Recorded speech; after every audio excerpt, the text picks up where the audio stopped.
Hey playa, I just finished watching the Mind of Jake Paul series on YouTube by Shane Dawson, and I finally figured out who the real bad guy is, the real villain behind the scenes, the one that's orchestrating all the drama and problems. Was it Shane? Was it Jake? Or was it someone far sinister? I'll share that with you right after this. This is the Josh Beef, you're watching the Josh Beef.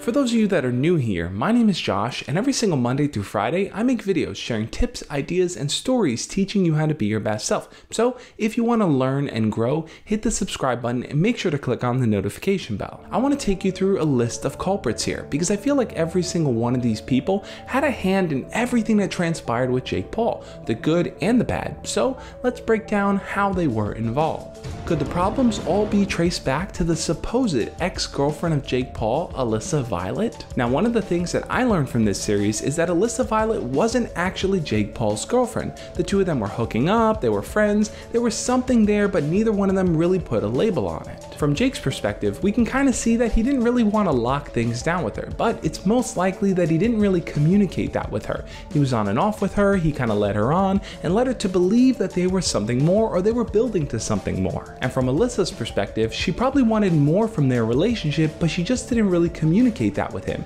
What ended up happening most likely was that she got some type of affection from him, and in an effort to not lose that little bit that she was getting, she just went along with whatever he was able to give her. And because of that back and forth game, Alissa went ahead and sought out Jake's brother Logan Paul to hook up with him, to have sex with him, just to get back at Jake, to show him that he didn't have control over her life, and just to hurt him deep down inside. One thing I really liked about Shane's series is that it showed both perspectives for Jake and Alissa. A lot of people jumped the gun and assumed that Alissa Violet was a slut, and they branded her as that simply because she was caught up in this whirlwind of feelings and emotions, and she wanted to do something to kind of get on top of that rather than feeling below them. But if she did what she did because she was hurt and she was confused, that doesn't necessarily make it okay, but it doesn't really make her the bad guy. I wouldn't say she's the catalyst for all the problems that have happened in Jake Paul's life, so I think we can cross her off the list. So is the bad guy the person that was involved in that situation with her? Jake Paul's own brother Logan Paul? Is he the one to blame? Well, Logan Paul did agree to hook up with Alissa Violet despite knowing what was going on between her and Jake, but I think the problem between Logan and Jake goes far deeper and far earlier than most of us suspected to. Now, though Logan refused to be a part of Shane Dawson's series, what we can learn from this is that the two brothers grew up with a very competitive nature, always feeling like they needed to one-up each other to gain someone's approval. And I get it, siblings compete with each other, that's just the nature of how they play and interact, but I think in Logan and Jake's case it's a little bit different. Given the celebrity stardom and the fame and the spotlight, they always felt this need to kind of really one-up each other on a grander stage. And given that Logan is the older brother here, I think Jake has always felt like he needed to put his older brother first, that his older brother was the main spotlight act and he was secondary, simply because he was the younger one. In the series, there's multiple times where Jake feels like he needs to stand up and defend Logan. He doesn't want to throw him under the bus. He doesn't want to acknowledge the bad things he's done, because if he does, it means that he's being a bad brother. And whether on Logan's end it's intentional or not, he's taken advantage of that. He's kind of used that to kind of step over his brother and to kind of wash it away by saying, hey, we're brothers, it's cool. So it seems like the best thing Jake could do would be to separate himself from his brother, to focus on doing his own thing and to let Logan do his own thing as well. And in doing that, their relationship could be repaired because they're no longer feeling the need to compete with each other, and Jake no longer would have the need to kind of submit to his brother. But even given their dynamic, does that make Logan the bad guy? Honestly, I still would have to say no. Yes, there are problems there in their relationship. Logan may have his own individual problems he needs to work on, and I've talked about that in a previous video, but it doesn't really make him the bad guy here in all of Jake's issues. So instead, if we look at the person who instilled that competitive nature in those two boys, Greg Paul. Is he the bad guy here? Is he the one behind the scenes that's really created all the issues? Now, throughout Shane's series, Greg Paul always seems to be around but never really involved while they're recording. A big part of that might be that he just didn't want to be on camera, didn't want to be part of this documentary, but another part might be that he didn't want to be questioned. He didn't want to have to answer up and explain how he was involved in all this Jake drama. Now, the way that Jake and his father's relationship is portrayed by Shane makes it seem like his dad was that type of football coach that pushed his son, that told him not to cry, that he couldn't be weak, that he couldn't show feelings, that all he could do was express himself through anger, through rage, or through hard work. And we don't really know for sure if that's the case, but Jake does hint towards it in his interview with Shane. He talks about how his dad wanted him to be a man, to never do things that were not manly. And while that type of influence may have been a little toxic for Jake, it may have made him feel like he had to shut out his feelings, like he wasn't able to express or talk about the things that were going through his mind. And now sitting down with Shane, because he's able to actually reflect on his behavior, to realize where he made mistakes, where he stepped over the line, and what he could have done better. Now that's not to say those characteristics are not manly. It's incredibly manly to take ownership of your mistakes, to right what you've done that is wrong. But the problem is the reflection piece, the expressing feelings about it, tends to be shut away because there's one way to handle your problems, and that's just to get them done without real reflection. To me, it sounds like Greg Paul grew up under the same influence. He was taught to never show his emotions, and most likely when he was younger, he acted out as well. So it's just the father probably passing it down to his children. And now, as his children are getting older and they're growing up, they're starting to realize the error of their ways. So hopefully what can come from this is that Jake Paul doesn't instill those values on his children when he has them. So even though Greg Paul's influence extends all the way back to when Jake was a kid, I don't really think he's the ultimate bad guy here in influencing Jake's behavior. So we have to write him off the list. But maybe there's a twist here. Maybe Shane Dawson is actually the bad guy.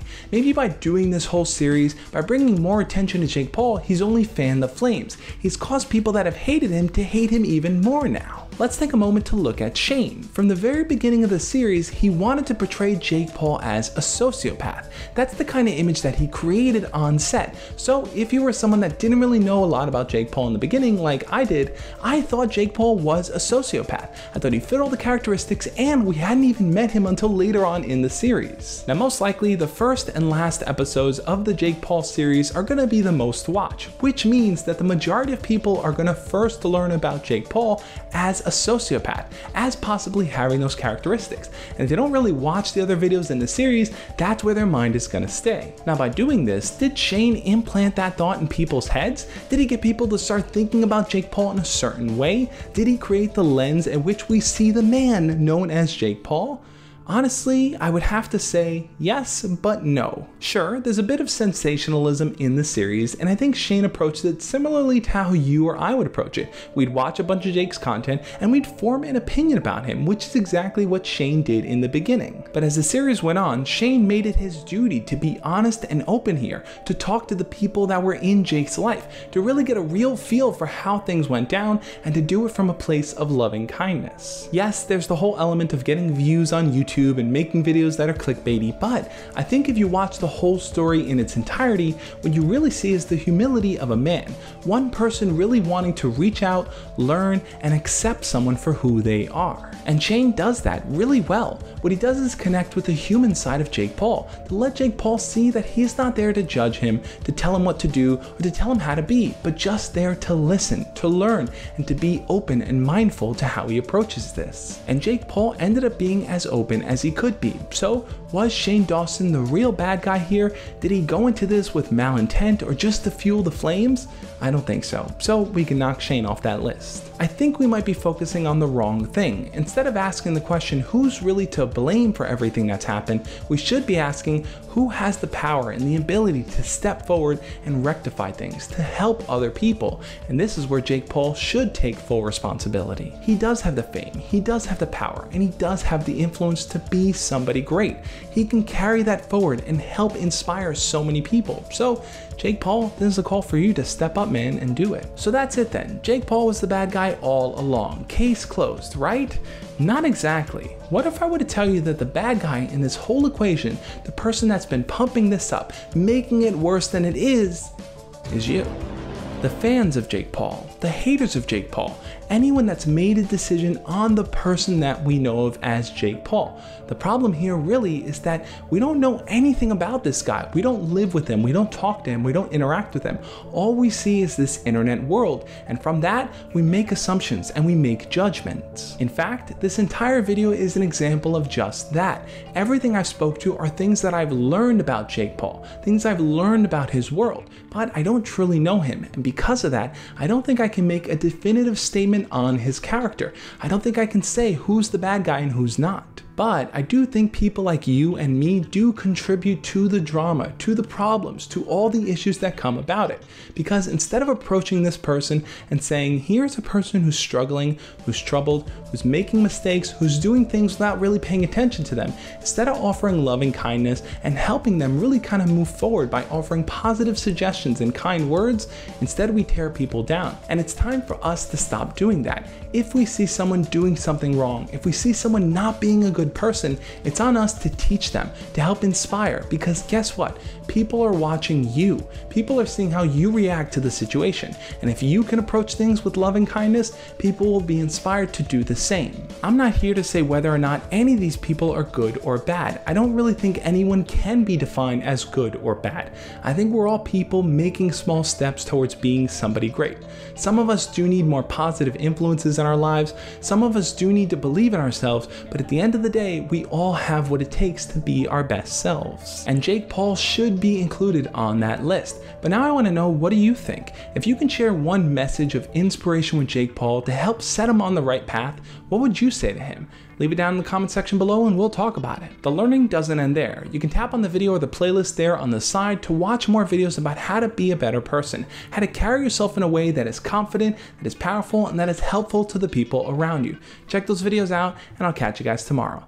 As always, love and peace.